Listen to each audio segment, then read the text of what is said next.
Hello and welcome to Read, Return, Repeat, Season 5. I am your host, Daniel Peeweewardy, and this is how we're going to kick off today, this season. So just FYI, we have a few changes to the show. We are doing some different format changes. We're going to have some mini-sodes with different library staff members, but we'll still try to have the original author interviews that you guys have all grown accustomed to, but we're also going to talk to people at the library to find out how that works. And then I'm doing a spinoff with my coworker Ian Bailey, who we're going to do a podcast called Beyond Books, where we'll talk about movies and music and other things related to the library. And also we're gonna have book recommendations with Jenny, who's been on some of the podcasts before. So anyway, we're changing things up. And to start that off, I just have to say, we are hitting, this is our 5th season, and it has been 5 years since we started this podcast. And so to kick it off, I guess it's kind of weird to acknowledge that Sara Dixon is no longer going to be a co-host, but to start this episode, we're having a 5-year retrospective episode with the 2 previous Saras, and I have both Saras that, and we'll get into why Sarah's leaving and what happened and everything. So it's not like we There's drama. This isn't. So I have Sara Dixon here, and former Wichita Public Senior Adult Librarian Sara Dixon, and Sara McNeil, Who am I? Wichita Public Youth Services Librarian, who are both former hosts of Read, Return, Repeat, to celebrate the 5-year anniversary. And it's like I have both Aunt Vivs. Ooh, I was the recasted Aunt Viv. You were the. I think I was probably the better Aunt Viv, right? Yeah, you were so good. You were a little bit more joyous. I was a little bit more somber, a little bit more. No, you were very NPR. Okay. I was making jokes earlier about being on the Delicious Dish, which is not the vibe you were giving, but you were definitely giving Terry Gross vibes. Okay, cool. So yeah, this is probably going to be my funnest episode because we're talking about Read, Return, Repeat. And I don't know, how many episodes we've done. Anyway, yeah, so a lot of changes, and I'm excited to have you guys on as the first guest for this season. I guess, McNeil, this was your idea, right? This is and I'll probably use McNeil and Dixon, if that's cool. Yeah, just you to should do that. Differentiate, so... Yeah, so you started Read, Return, Repeat, and so when did that happen? I mean, I was kind of present, but I just want to hear your experience with that. Yeah. So this is McNeil, just because you can't see me. So I got hired into adult programming in 2019. It was August. It takes about 6 months to do programming at the library. You have to do a lot of planning. So I had planned a bunch of stuff for the following year. And then COVID hit and it was crushing. So I only really got to do a few in-person programs before the library shut down, the world shut down, and then everything moved virtually. And in the meantime, I was doing the Read ICT Reading Challenge. I had planned a bunch of really cool in-person programs that we couldn't host. And so I don't like to call myself an artist, but I definitely see myself as a creative. Creative is a good operative term. That's me too. Yeah, and I really like the idea of creating content for the library. I mean, we have amazing content already, but I thought it was really interesting to explore the idea of creating our own content. And Dixon was amazing and so super supportive and just was already kind of had a podcast going on previously with Racine. I mean, we didn't call it a podcast. It was Facebook Live. Yeah, it was different, but that's okay. But it kind of was an homage to a podcast, except for live. And so that was something that just kind of inspired me. Hey, we've already had something similar to this, but maybe we need to tailor it in a podcast format and then really tailor it to the Read ICT Reading Challenge and then really promote our staff. I really love what you two did, but I wanted to include more staff, and then I wanted it to be a platform to promote other things going on in the community. That's kind of what my vision was. And so I just, pitched the idea to Sara Dixon, and then we created a team, informal team, and then we ran with it. And I think the thing with the community aspect is something we're trying to do in season 5. And I guess that's also one of the big announcements is that we are no longer attached to Read ICT. So when we interview people, we're not connected to like making sure, like, because we'll talk about that, like making sure that every interview had a Read ICT category, which like I'm really glad to be a part of that initiative, but it was like really constraining to find guests when you were like, we have to find a guest that wrote a book about a cat. And it's like... Totally. Well, and I cheated because it made it really episodic because it's like 12 categories and we can make 12 episodes, so maybe that was originally why is an easy step, but I get that.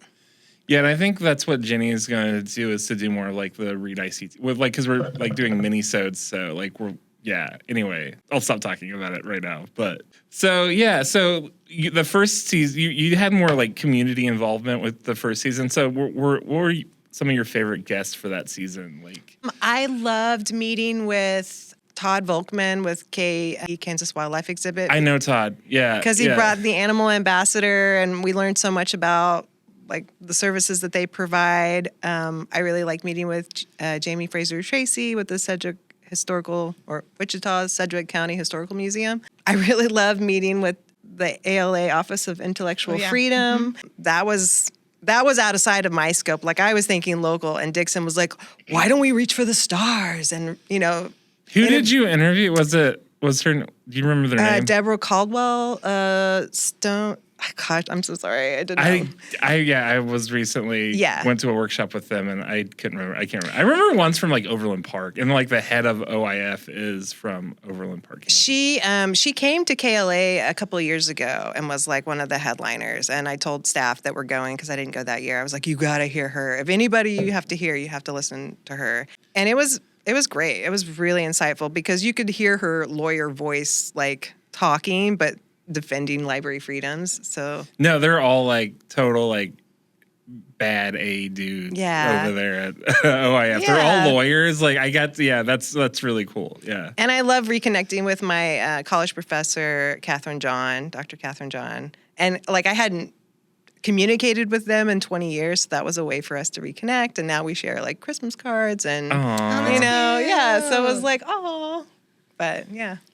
Yeah, and speaking of like, I guess connections. I think is like the thing is like doing these and like connecting with guests and things. Like I'm mutual followers with a couple of our guests and stuff, and it's like cool to have that connection. Yeah. I guess we'll hop over to Sara Dixon and just ask. So I guess like let's just talk about why the guests have changed, and you. It's not like you didn't want to do the podcast anymore. You just you took a different job, right? This is Sara McNeil. Yes, I took a different job. I loved working in adult programming, but I went to school to be a youth service librarian. So when a position opened up that I could take, I did. And then Daniel and Sara Dixon took over, and they did an amazing job. Like, took the podcast so far from where I first saw it. So Yes, we were sad to see McNeil go. But I don't know, when you get people on your team and they're going to be like short-lived because they are going to go off and do the things that they always dreamed of. And that's what I knew was going to happen with Sara McNeil. But so we're happy. We were happy for her, but sad. And honestly, I didn't know if the podcast was going to continue after that. But we kind of sat down with some of the admin. Daniel and I had done some different programs together before. Yeah. And knew that we had a good rapport. And so, like, I don't know that I wanted to do it by myself. Also, I was trying to be a manager for the first time in the system. And so it was a lot. Plus, we were still recovering from COVID. Right. Remember that whole thing that happened? And so, I didn't think the podcast was going to keep going. But then, I don't know, it just all kind of clicked. And we had a great time doing it. Yeah. I just kind of was like, from my point of view, I was just kind of like, Sara McNeil's gone, and then I got asked to do the podcast, and I wasn't like 100% sure what everything that was entailed into it and stuff. So like, and we were awkward that first season. First season was very, we're we're fine, but we were trying to be interviewers and also trying to be Terry Gross in our own way. Yeah. But if Terry Gross was, a little bit more chaotic, chaotic Terry Gross, that was our style. It took us like 3 years to actually finally get your groove. Get my groove on. Get There were a couple good episodes like season 2 where we were like on it. Yeah. And then season 3 we were just like, man, that was a great episode. And then the next time happened, we're like, man, that was a great episode. Yeah. So I feel like we definitely and there came was into our and there was kind of a shift in guests because we were actually like putting out for like national authors and things, and because everyone was already doing Zoom, I think I'm not gonna say anything happened good out of COVID, but like I think it did change our approach to things where things weren't tied to being face to face, and the video conferencing software took off and we could do more things with it, and so Zoom did open a lot of doors for us. So yes, COVID time was awful, but I think you can say that was a that was a one good thing. Yeah, that came there was out a of technology aspect that we can talk to like famous authors because they're accustomed to Zoom calls. And I guess that's what I tell people is like, it doesn't hurt to ask. And that's what we figured out, right? Is that we would list, because how we would go about choosing a guest is we would have, at least when Daniel and I did. Sara McNeil's were all local, so they were like, okay, sure, let's find a time in the schedule. I don't think anybody turned us down for your season, did they? No, once we put out the ask, everybody was on board. Like, sure, cool. Yeah. Library's doing a podcast. So we kept it kind of local and kind of like lower key authors. But then we hit, what I think changed it for me was Travis Baldry. Do you remember that episode? Yeah. He wrote Legends and Lattes and then Bookshops and Bone Dust. And they're cozy fantasies. And it was taking off on TikTok. And we were like, let's just try it. I don't know what this is. And he was like, of course. Yeah. And we found that people really responded to our library credentials. They're like, oh, I love public libraries. They do so much for the community. And we do. And that got us an in with a lot of really cool people. That's awesome. Yeah, I think that's the thing too, is like no one wants to say no to the library because like most of our rejections were scheduling conflicts. Yeah. Or like we tried to get Henry Winkler and it was like, we did. We did try to get Henry because we were like, why not? We can ask. He can say no. Yeah, and it was just kind of like, oh, he's done doing interviews for the book, so you guys missed the window. So it was like. Yeah. And maybe that's just a nice way to say he doesn't want to do it, but peace out. Like, I thought it was like, and I think that was one of the shifts we did and stuff. And like you still listen. Did you listen when we started, or were you kind of like, I'm not going to listen to what you're going to do to my baby? No. I was a big supporter. I listened to the second and third seasons pretty consistently, and then I kind of dropped off on the fourth season. But I even came best season. I'll have to go back and listen. Ding, ding, ding. No, but I did come to like the in-person one you had with Sherman Alexie. That was really cool. And I just really liked the spin on you did it. And I want to give props to Dixon because when I first thought about podcasting, I was like audio only. And she was like, no, you have to have the video component. And I was like, really? I don't want to be on film. I don't think I said you have to. You didn't have to, but she was a big pusher for it. And because we were already recording it on Zoom, so we it was were already done. Yeah, it was already there. There was no extra. Yeah, we didn't have to worry about any AV person being sick, taking care of their kid. We could just literally edit. Whoa, sorry, low. Okay. Just kidding. But yeah, you're right. It was already built into the format, and it was literally starting Zoom, and that was it. So I appreciated that. I didn't think I would, but I did appreciate it. I mean, I think the reason we started doing the video component of the podcast was just like we didn't know how people were going to want to consume that content, if they were going to want to listen or, because we have people who would be interested of all ages and all technological capabilities and who like podcasts are still kind of a millennial and younger kind of thing. Maybe some there's some people in Gen X who will do it, but like definitely not a boomer thing. Right. Mm-hmm. And not to disparage that generation or in any way, but like that's just not their preferred format. Yeah. And so if we were going to try to really get this thing to take off, we might as well try to get as many listeners and viewers as we possibly could. And since it was an easy thing to do. It was easy. Yeah, the reason this episode is not video is because that's not one of the season 5 changes. It's because Kyle, the guy that records it for us, our producer, is out. His child's sick. So Well, I wasn't going to name him on the podcast, but you're just going to. He's like the man behind the screen. Yeah. Because we've made references to Kyle. And Yeah. I we've refer to made- Kyle as Batman because he swoops in, you never know he's there, and then he's gone in 2 seconds. I guess He's also kind of gruff. I guess he is kind of, yeah. It's my Batman. I guess, yeah, we have to shout out to Kyle who's been here. He's like the Mr. Belding of this podcast.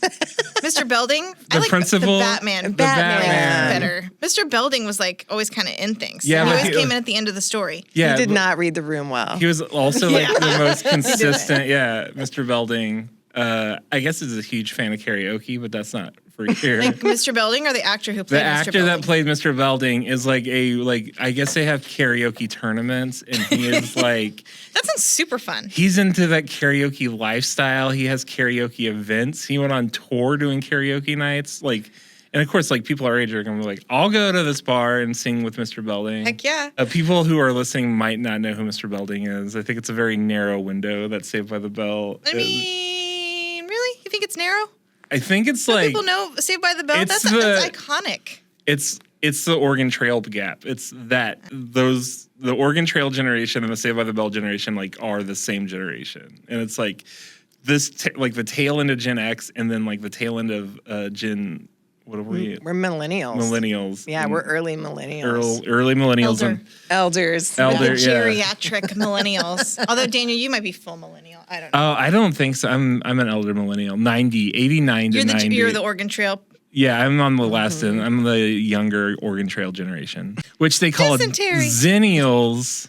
Which But is that a gets dumb name. confusing because Zennials? with an X, but that gets confusing because Nobody Gen can Z, pronounce words that start with X. Hennials. I don't know. Shennials. I think it's Zennials, which is they tried. The dysentery They generation. they could not identify us. We were so far outside of anyone's parameters. Did you have people help write your questions and things for season 1? No, I wrote all my questions. You went solo. I wrote all my questions and I sent my questions out to my interviewees to prepare for the interview. Which is something we still do. Okay. We yeah. did, but I will say that when McNeil was doing it, because I was watching her do all of this work, she took the brunt of it. She did pretty much, she carried season 1 pretty much on her own. I definitely produced a lot. And that was amazing, but that's why when she left and I was like, if we're going to keep this going, we have got to spread out the work. Yeah. That was way too much for We one used person. a broad hand of Yeah. government oversight to And also just knowing what's feasible Yeah. because it was so much work. And the only reason that she could actually do that is because COVID put a stop to all of the other in-person programs Yeah. that she was Right. trying to do. So it took the place of everything else. Exactly. Not everything else, but everything No, program. it really did. It really did because I don't know how many hours I clocked doing everything, and because I would record it all, I would produce it all, I would send all the things to Kyle, and he would mock it up into what we have on the website. But yeah, and I didn't write a ton of questions. I think I would only write 6 to 9 questions per interview. Yeah. and then we would just expound on it. So just really vague questions, but yeah. And I think the thing I've done podcasts before, and I was always like, "This is my favorite podcast," and I realized it was because we have 5 or 6 people working on this podcast, helping with questions, and a whole team, which is I feel like that's makes it a lot more enjoyable, especially when you're not producing and doing talent, and honestly, just having the library being kind of the place to do, and not just a DIY thing. It's Yeah. a lot funner. It's a lot funner. So Yeah, I mean, I was hustling trying to get people to do book recommendations. I was going through the stacks, asking staff. Yeah. It's a lot more well oiled now. That you have a team and that. Yeah. But you set the stage for it. And it really was your brainchild. I mean, you were the one that came up to me and said, hey, can we do a podcast? And I was like, Oh yeah, I mean, yeah. okay. I had a hand in the logos and the jingle and all And of the that stuff. And the name. name. Yeah. I forgot why I did it, but someone asked me to do a recommendation around that time, and like I'm not like the most avid reader. I do a lot more because I got on the podcast, like. But at the time, like I do audiobooks, but like I was like, oh, I can do it. I was like, it could be any book, and I just was like, how about a Rupi Kaur poetry book? Because I was like, and I read it in like 30 minutes. Which is not how you're supposed to read. And I did like a book talk about it. I remember because I also, in addition to like scouring people for book reviews, record all of your reviews. And we had to do it a couple of times because you were pretty nervous. Yeah, I think I burped on accident on one. And you're like, I was like, we're not using that again.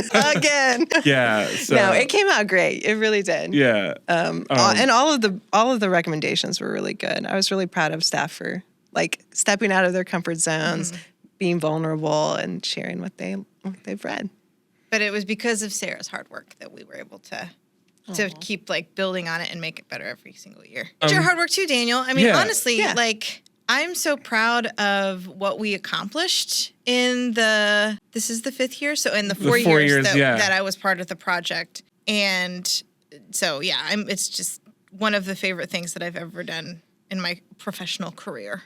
Aww. So. Yeah, I have a lot of fun doing, and it's like something I'm proud of and stuff. And like I do like tell people about now. Like, and it wasn't like that when I first started doing it. I was like, I'm doing a podcast for work, and now I'm like, I do this podcast for work, and it's kind of cool. Like we've had like, it's fun to listen to, and like even though we're making change ups right now, I'm still excited to see where they go and like continue to do some stuff with the podcast. And like, I guess like the guests, I'm supposed to ask you about N.K. Jemisin, which is like you're a big fan of. What? Yeah. So like you got to interview one of your literary idols. Do you want to talk about how exciting that was? I did watch that one. Where she like totally schooled us and we were like, okay, thank you for letting us know. She's amazing. And you know, I was a little nervous that she was going to be like just not as awesome in person via Zoom, but she was amazing. And so we had reached out to her in season 3 and because that's when World We Became came out, right? The sequel, right? No, I think it was the first one. Okay. And so we reached out to her for that one, but then the second one came out and we reached out to her again. Her people turned us down. It was really exciting to get an email in your inbox that says, N.K. Jemisin. And I was like, oh my gosh, we're so cool. But they turned us down. Simply because of a scheduling issue. And they said they invited us to reach out again next year. And so it was, we ended up getting her for a book without a map or a book with a map. And so we reached out to her again, just, you know what, because she can tell us no, right? Yeah. Why not try? And so we did. And she said yes. So I may have screamed. I may have like sent an email to the team with also all in caps that was like, oh my God, oh my God, oh my God, oh my God. Some sort of like dancing gif, like confetti, just like all of the excitement. And I feel like I got to ask her the questions I wanted to ask her.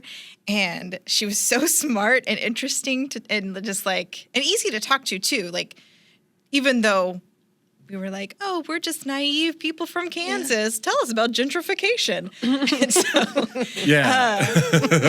but she was just amazing. And so the whole experience I was nervous that I was just going to freak out and go in my head and just black out the whole thing. But no. Kept it together. Ready. I kept it together. I didn't just flub over all my words. Daniel didn't have to come in and save me. I think I did okay, right? Yeah, I was like, she was really cool to interview. And like, I've been telling people ever since the Neil Gaiman stuff and like. Oh, because she's better. You can't people are like, what should I read instead of Neil Gaiman? And I'm just like, there's only one answer to that. And it's like, I send them the Nebula Award speech, which is like kind of like related. I've never read it or heard it. Like she talks about like the gatekeeping that was going on in the science fiction and fantasy thing. And I'm just like, the only answer to what you read instead of Neil Gaiman is N.K. Jemisin. And that's like what I tell people. And I've only read like a short story and half a book, but she's so cool. Like, I just was like, I'm going to like. Well, I will tell you that anybody listening should go read the 5th season, whole trilogy. It was amazing. That's the one that won all the awards, won it for the 1st, 2nd, and 3rd. And then I really liked the duology, the world we became or the city we became and the world we make. Like, Just she just layers in so many things, and it's interesting and it's weird, and you're just like, what is happening? But also you're super into it.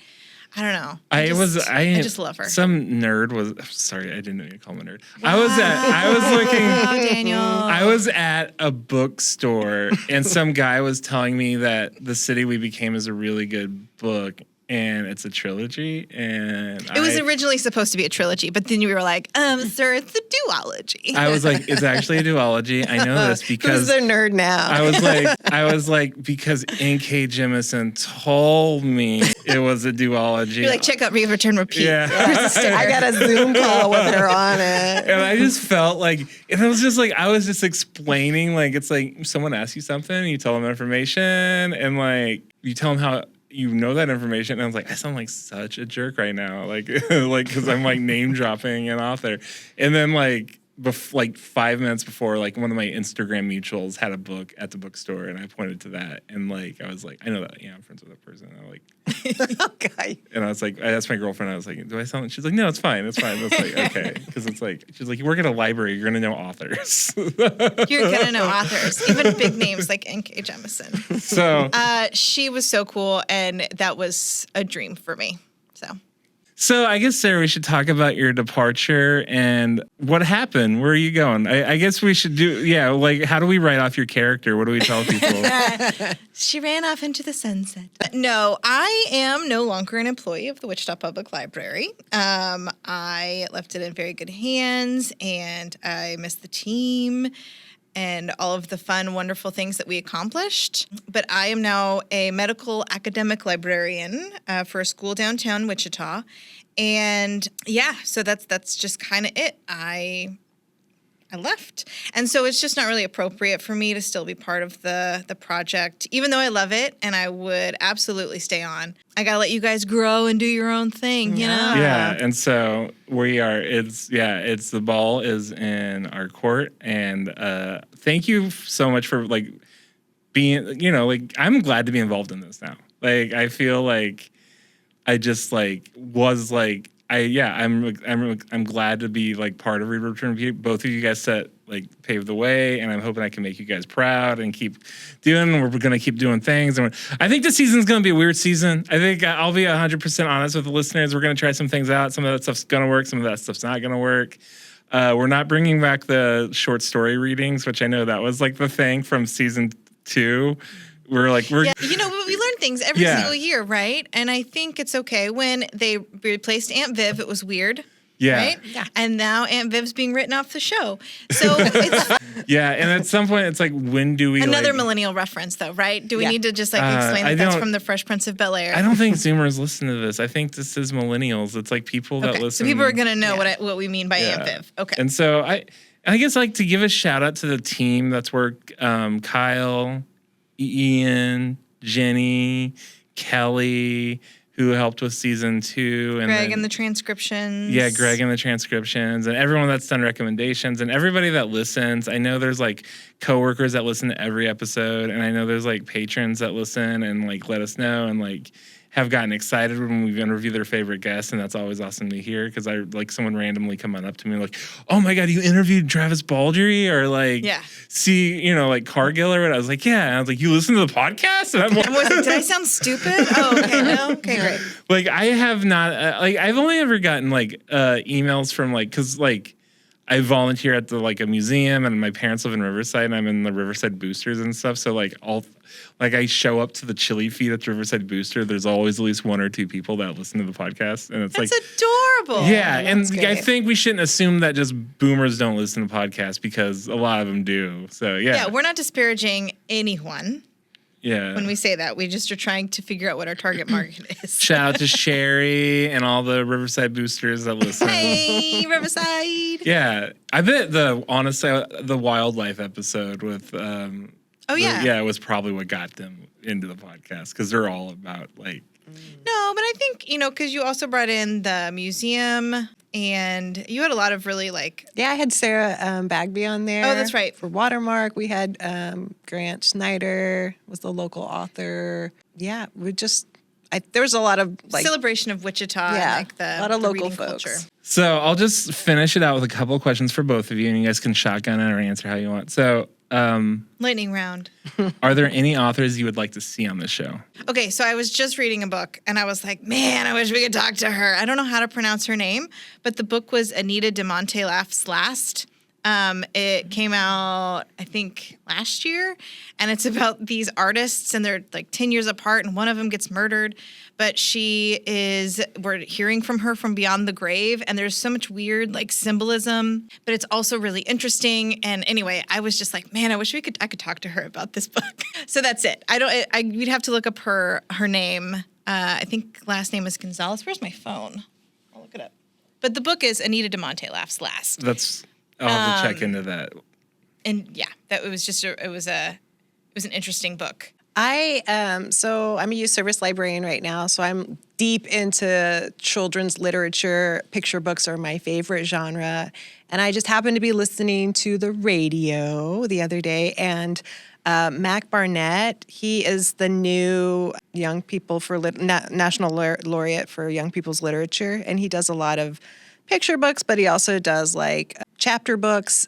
Just really funny guy. And was talking about how important it is for us to have visual literacy in our society, and not to discount children's books because there's a lot to be said in those. So I would love to hear more about like his thoughts on that, and especially being an ambassador for young people's literature. That's really cool. On a national level, because I don't remember who was before him, but I know Jason Reynolds was at one point, and so they go around the country promoting literacy, and I just really loved what he was saying on NPR. Yeah, that's something I've been trying. Oh, you heard it on NPR. I did listen to NPR. Hello, welcome to Read, Return, Repeat. We have my guests here. Thank you. It's so fun to be here. Thank you. Thank you. I think that's one thing I did try to get was like, one guest-wise was get more youth services or like youth lit, and I wanted to get S.E. Hinton. Yeah, Daniel wanted to do some old school stuff. We also wanted to born. Mary Popo, but she's no longer with us, right? Wait. Yeah. No, I think she is. She's just taken a step back. Oh, wait, is she? Was that the one I was like pitching and you guys like, Daniel, she's been dead since 2008. There was definitely an author that was like no longer. I was like, What about R.L. Stein? that would be a good one. It's right up your alley. That would be Also, a good Stephen one. King would be really cool, right? Yeah. Like, come on. That would be way cool. I'm going to Boston next week. He does love I'll look libraries. for him, and I'll see if I see Stephen King out and about in Boston. I'm going to ask. Can we come back and like help again? Yeah, of course. Steven, tell us about the ending of It. How did you come about this? How'd you come about that? What influenced you? Okay, not like substantially, but so yeah, Whatever. What drugs were you on at the time? So I guess another one of these lightning round questions. They want me to ask what podcast you would recommend, and I was like, no, I'm not going to ask them what podcast. I don't really, you know what? I don't listen to podcasts. Yeah, you guys, yeah. I listen to some of them, and they are all interview, which is why, and sometimes that's why I like doing our interview format.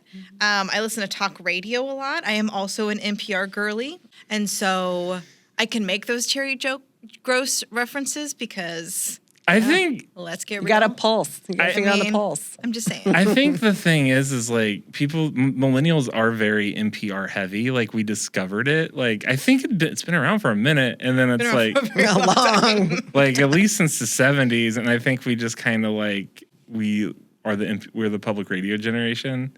Not so much I think like we proliferated it because more than Gen X did. Like, all of the members of the week on our local station's Instagram are definitely older. Okay. Yeah. I don't listen to a lot of podcasts, but I do watch some like video components of it. So, and a lot of them are comedians. So I like, this isn't Not Your Mom's podcast with Christina P. and her husband, Tom Segura. Yeah. I love that one. I I like Conan O'Brien's, was it Team Coco one? That one's really funny. I just like comedians interviewing other comedians and just learning the backstories of different niche stuff. I'm obsessed with Theo Vaughn. Like the guy from Road Rules? Yeah, that's just like how he talks. I just like, hey man, like hey man, what's up, man? Yeah. And like yeah, he also had like his like go-to for like a friend from his past is always Daniel, and like my friends always go like Daniel. I knew a kid named Daniel. And it's like, yeah, my name sounds really funny in a Southern accent. Hot Ones. Did you ever watch Hot Ones? No, I'll catch the little video clips of it when it pops up on my social media feed. But like, I really like that he does vegan Oh, yeah. wings for the vegan guests. I've talked about this outside of the podcast. The Hot Ones hot wings that you can get at Dylan's are really good. I'm gonna this is not an endorsement. This is what? Do they have a non-meat variety? I think I saw it online, and Anyway, we can't I'm not endorsing. We're not endorsing all it. hot wings are good hot wings. I've never had dry hot wings. I don't like when they're almost burnt, but all hot wings are good hot wings. Public hot wings. Hot wings for Which is everyone. not an endorsement of Public at the Brickyard's Hot Wings. All right. Would you ever do a podcast again? Duh. I absolutely would. I'm like, because I can't do this one anymore. Or not can't, but, it's not appropriate. I would love to do a podcast again. I don't know what it would be about. I would do a podcast with you, Daniel, but I don't want to poach the library team. So I don't know. Yeah. I don't know what the future holds. Bread but baking. It's really fun.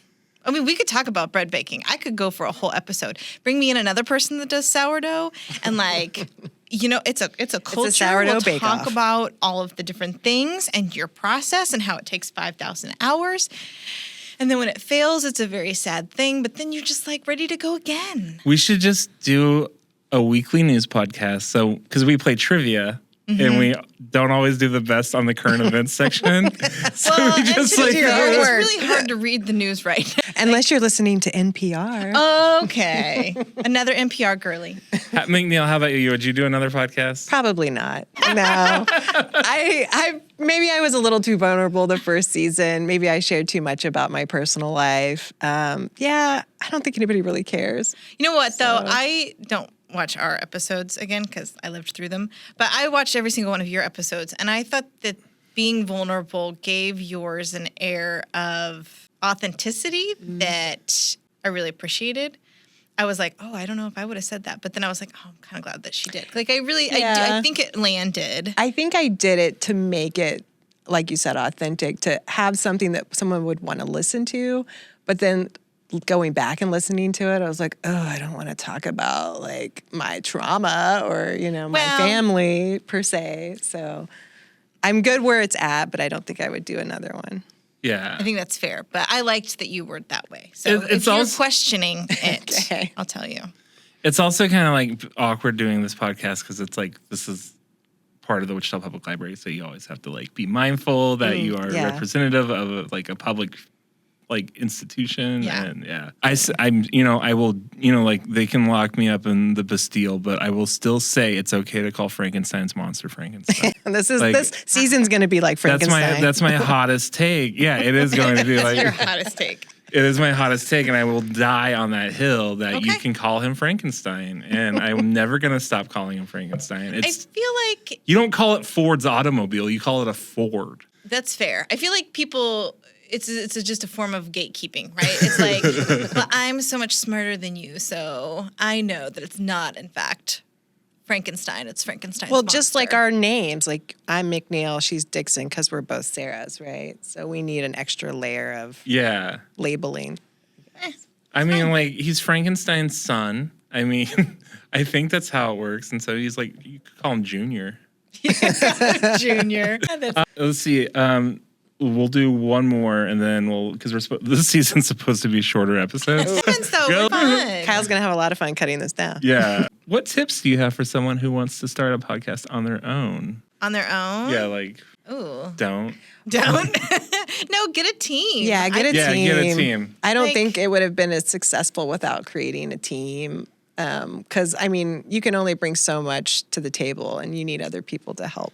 Collaboration is key. And if you can get 5 people for a trivia night weekly, you can get you could delegate it. Hey, this person's going to write the script and this person's going to edit it. Although ours was pretty scripted. I think, if you were just going to have a podcast where you just kind of talk about whatever, then that doesn't, it just requires a little bit more technical skills. Yeah. But if you want to have, the interview style or the just having somebody else to shoot ideas off of, you know what I mean? That just made all the difference, I think. Yeah.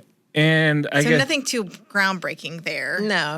But like you said, if it's going to be something super niche that you can just spitball about sourdough, I mean, you could. You don't need I don't know a that whole anyone team. would want to listen to that, but I would do it. have fun. Yeah, have fun. fun. Be passionate about what you're talking about because nobody wants to listen if you're not. Good point. Is there any, you guys, now this is a question for you to ask, I guess. What direction would you like to see the podcast go into? But aren't you going to tell us what direction it's going? I mean, I love what you already mentioned before this started about like beyond books. Yeah. Because honestly, I read a lot while I was doing the podcast. I read a lot while I was doing Read ICT. In the wake of that, I have not been reading a whole lot for pleasure, but I've been inspired by things that I've been watching and then wanting to go back and reread those things. So like I recently watched Even Cowgirls Get the Blues. And I was like, oh my God, I need to read Tom Robbins again. I can't believe I haven't read one of his books in forever. And, shout out to the library. You can't stream that. So you literally have to check it out from a library to watch it. It's so indie. I recently got a Blu-ray player because I just didn't have any way to watch movies. And I'm like, oh, the library's opened back up to me in this Yeah. place. So I like that. I like that you're thinking beyond books. I would like to see more of that because I was also listening to the radio the other day and we were talking about how we're moving away from being not illiterate, but post-literate society where we're not just reading things all the time on pages. Like we are consuming videos, we're consuming, auditory things. So looking at the future and looking at how our society is consuming information and media, we need to be able to stay relevant to that. And I think, everybody has like their own way of consuming things. I'm a very audio consumption person. Like because I watch pro wrestling, they started like putting the wrestling on broadcast on XM. So like I was like driving back from Oklahoma City and I listened to like a whole wrestling match. And like I even did that with the Super Bowl because I was running late to a Super Bowl party. And so I had to put it on for my girlfriend so she could I just listened. She watched it on Tubi and I just listened to the audio and it's like, oh my gosh, and I realized this is like a recent epiphany. It's like, I just like consuming things via audio. And it's like, I'm excited to like explore like other ways for other forms of literacy with that. How about you, Sara Dixon? Listen, I really don't have any thoughts on this except that because I'm stepping away and I just want you guys to be successful. And I think that as long as the podcast evolves to what you feel like is good for our listeners, good for you, good for the team, good for the library, like I'm just going to support it. And so I don't have any thoughts on where you should go, but I'm excited to see where it leads and support you from afar. Thank you, Sara. That means a lot. Thanks. Well, anyway, thank you guys both for being on this 5-year retrospective episode, and hopefully it won't be the last time we hear from you. We might, bring you back occasionally, and it's been really cool. I can't believe we've been doing this for 5 years, and I'm excited to be a part of this and to carry the torch for y'all. And thank you again. And I think you're going to do great. Honestly. Thank you. Yeah. And I'm sad that, I'm kind of glad there's no video because I'm kind of tearing up right now and I don't want people to see me get teared up. So be vulnerable, Daniel. It's maybe that's listeners care. Listeners care. So thank you, and thanks to everyone involved with Read, Return, Repeat. We're back again. We have some changes coming up. We're still figuring everything out. We do have an author interview set up in a couple of weeks. We're interviewing Lori Dove, Mask of the Deer Woman. Excited to have her on the podcast. She's a local author who recently wrote a book that's blowing up in the charts and getting a lot of. So excited for that one. And thanks for listening, and thanks again for being on the show, guys. And it was really awesome to have you guys on. Celebrate 5 years. Have a good one. Thanks. Bye. That was a lot of fun. It was really awesome talking to the Saras, McNeil and Dixon, about the podcast and how it started and where it's gone and where it's going. And so shout out to Sara McNeil and Sara Dixon for being our guest for this episode, and shout out to the listeners for listening for this last 5 seasons. I'm excited to celebrate 5 years of Read, Return, Repeat.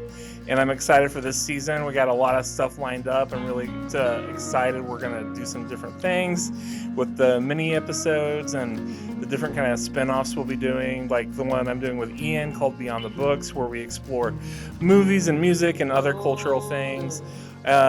Also, we have some author interviews lined up. We're going to interview Lori Dove, author of Mask of the Deer Woman.